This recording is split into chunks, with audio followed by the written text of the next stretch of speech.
is up, guys? It's Charlie Hustle, and we have some Slayer. DMR action from Halo Reach. Don't you just love that guy's voice? I wish I could pay him to follow me around all day and make, random 1 or 2 word comments about whatever's going on.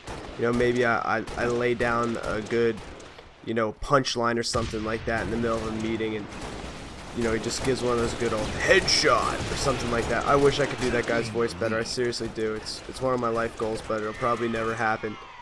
So let's just drop it and get on to the hot stuff for today. That's right, we got Halo 4 news coming out of 343. Finally released the quote-unquote embargo on news. There's been a couple videos posted up. There's actually a ton of information on HaloCouncil.com, and I'll link you guys to that website in the description. I hang out there all the time. There's a bunch of cool people over there talking Halo, a bunch of professionals over there from the MLG talking to forums, a bunch of the commentators that you guys know and love, all over there, all hanging out. Really cool group of people. Anyhow, check that out, especially if you want to catch up on what's been going on with Halo 4. But there's been 2 videos released. One was a gameplay feature that they produced that had some little snippets from a couple of different members of the development team. And then also a video with Frank O'Connor, who plays a significant role in the development process over there at Halo 4. I don't know his actual title off the top of my head. It's something very convoluted and awesome, but I'm sure he deserves every word of it, but I forget it right now. He's also on the Sparkcast, so if you guys listen to that, you're probably familiar with his voice. Anyhow, let's get right into what we saw in the videos. There's obviously a lot of looks at Master Chief's armor. He looks like a badass as usual, or even more so than usual, as I get teabagged there. Thanks, jackass. Anyhow, I was really digging the armor. It really made it more evident that there's like a human underneath, and in the videos they talked about the game itself featuring the human side of Master Chief and the character behind the visor, more so than ever has been done in a game of Halo.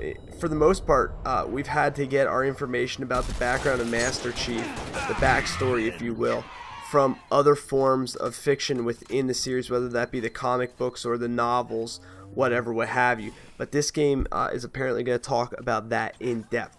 So really looking forward to seeing what they do there. Loving the new armor, looks great. The other thing that was featured very heavily is the BR, the battle rifle, is back. That's the 3-shot burst weapon from Days of Yore, the former Halo games. A lot of controversy in the community whether this is going to be better or worse for community. Back when we had Bloom on this good old DMR, apparently there's a lot of people yelling they wanted the BR back, but now without the Bloom, it's sort of debatable. So they also said, however, that the DMR wasn't going anywhere, so the battle rifle will actually fall into some sort of hierarchy with some of the other weapons in the Halo sandbox that we all have come to know and love. So looking forward to just adding one more weapon to the repertoire after playing Reach here for a little while. Definitely looking forward to the 3-shot burst and how that affects the gameplay. Now there was something else that came up, and this actually wasn't covered in the videos themselves, but actually in one of the text interviews that one of the developers did. And I'm going to just read this quote so that way I make sure I get the information right. The ability to customize all aspects of your Spartan Warrior, not just cosmetically. For the first time in a Halo title, you can actually change gameplay impacting components. This allows you to customize loadouts and gives your gameplay enhancements that can be unlocked through a progression system. Okay, that's the end of the quote. Does that sound like another first-person shooter that we all know and love out there? That's kind of sells a lot of copies usually, but tends to disappoint people after about 2 or 3 months. Oh yeah, it's called Call of Duty. What are they doing? Now there have been some tweets that have gone out, and so people relax. It's not the end of the world. It's not like that. These aren't going to be that big of a deal. It's not like you're going to be running around with Juggernaut or Sleight of Hand or something like that. But still, it scares me when developers add things to games. there seems to be this whole mindset of developers that if they're not adding anything to the game, they're not being creative. And to me, it's like, I wish there was just this like minimalist revival in game development where these developers had the cojones to say, you know what, we don't need all that. Give me some, good looking gameplay environments, give me some well operating primary weapons, and that's it. Screw the kill streaks, screw the loadouts, let's just get back to basics.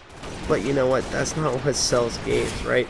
They're not trying to appeal to me and probably you who's watching this video, because if you're watching me talk about Halo online, you're probably already thinking, well, I'm going to buy this game no matter what. I mean, the reviews prior to this game coming out would probably have to be pretty freaking awful for all of us not to actually go out and buy it. It's just the reality of the matter. We're bought and sold. They're trying to appeal to those people who are sitting on the fence. They're like, well, I could buy Halo, or I could buy Mickey Mouse's Avengers. I don't know. It's made the game. But they're appealing to those people, not us. We're bought and sold. They got our dollars. They're going for them.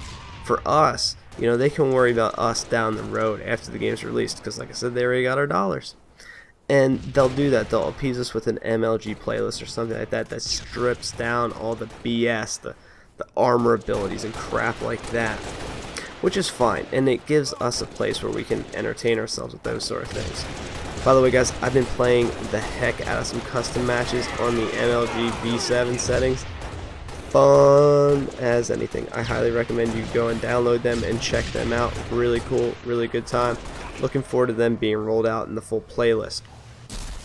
Getting back to the subject here, they will support us with a playlist later on as the game lives on in its infamy or whatever, what have you.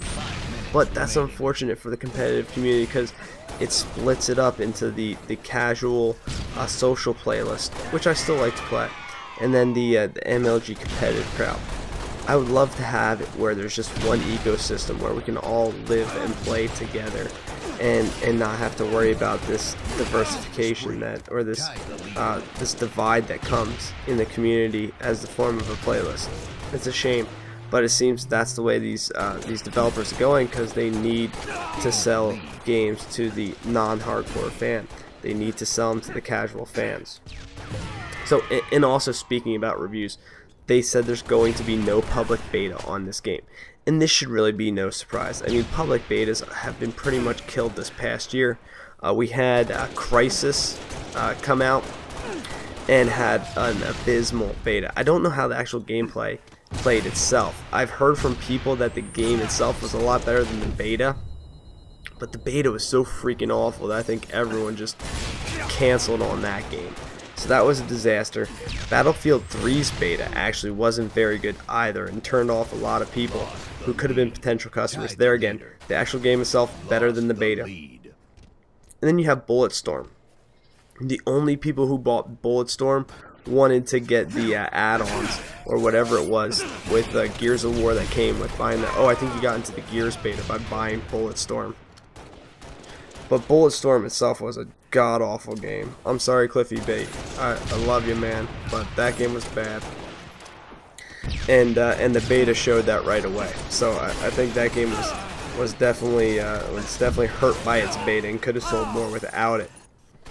All that being said, I think the developers have learned their lesson. In this day and age, a public beta is a no-go, because you are going to be judged on it like it's a final product. No one in the console community is going to say, oh, well, this is just a beta. They are, but no one's going to believe that. It's just the way it is. So, one other note about this information release. They also said that the gameplay was going to be more fast-paced. To quote them directly, fast-paced, much more fast-paced, more intense and visceral than anything you've experienced in the Halo gameplay. And in the clips, it looked like characters were dropping quick. And maybe that was just because their shields were down and the way they edited it so that it flowed well. They didn't show these long, drawn-out gun battles, or they didn't show these stalemates of gun battles mid-cycle. I don't know. I hope not, because The long drawn out gun battles are what I love about Halo. I love getting to one of those strafing matches where you're just like, you know, you and another guy and a rock in between you on Sanctuary, just hopping back and forth, you know, trying to avoid getting that last shot as you're both down to no shields. That to me is what makes Halo fun. So I hope they strip that away. I just, you know, I just hope they don't do too much. I hope they don't overcomplicate things just for the sake of making them more complicated. Once again, check out HaloCouncil.com. Check out the forums. I'm always in there. You guys are going to love that site. And let me know what you thought about this video. As always, hit me up in the comments. This has been Charlie Hustle. Thanks for watching, guys.